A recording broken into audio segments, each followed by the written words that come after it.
Now, in honor of Mental Health Awareness Month, I teamed up with two amazing spoken word artists that I personally love in order to tell a story about some of the difficulties that certain people from other cultural backgrounds might face when dealing with mental health. We hope you enjoy.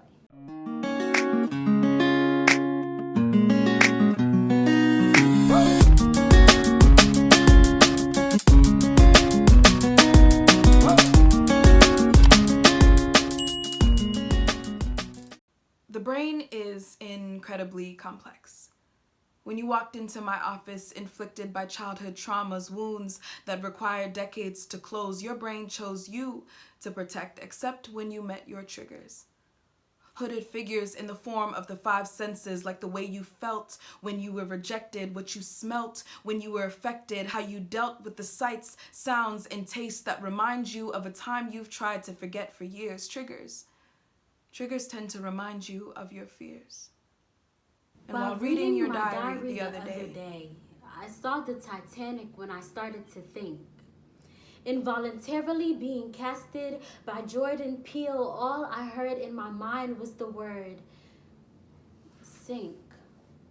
And if they ever cared to ask, I'd explain.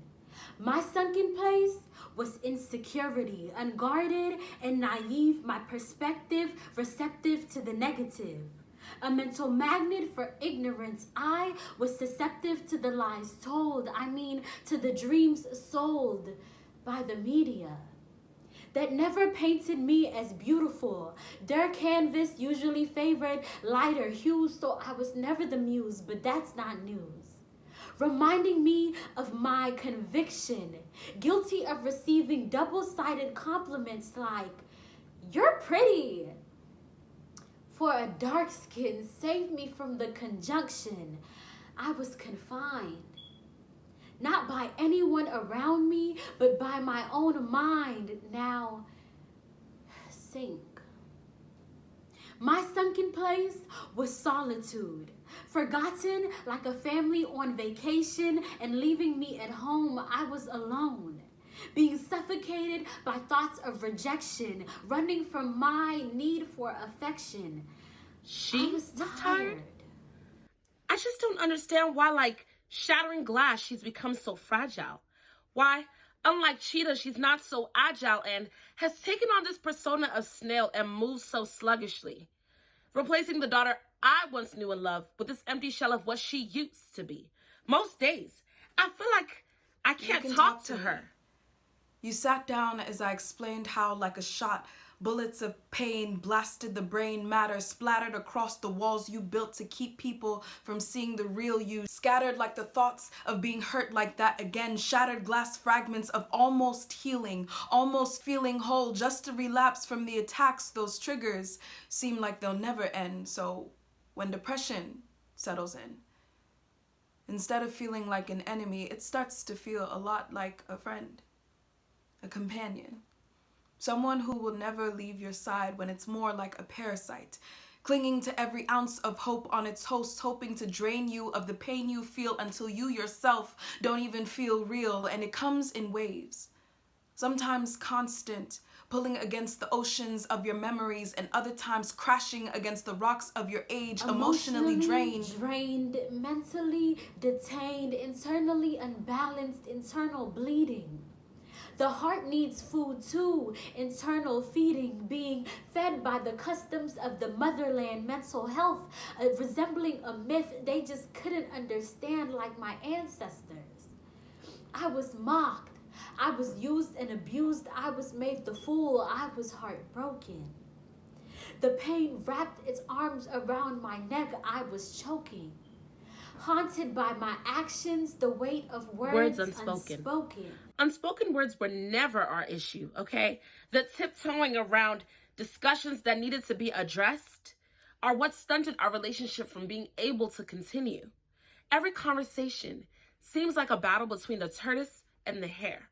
And no matter how slow and steady I try to go, the finish line doesn't seem quite attainable. She often makes it seem like she's the only one with feelings. Always makes it seem like our dealings must center around her healing, as if she's the only one bleeding. Life is hard. And just because some people don't find her appealing doesn't give her the right to check out and become some kind of weakling. She needs to man up. I taught her to never run from her problems and to face it head on. Making excuses can't be tolerated for long.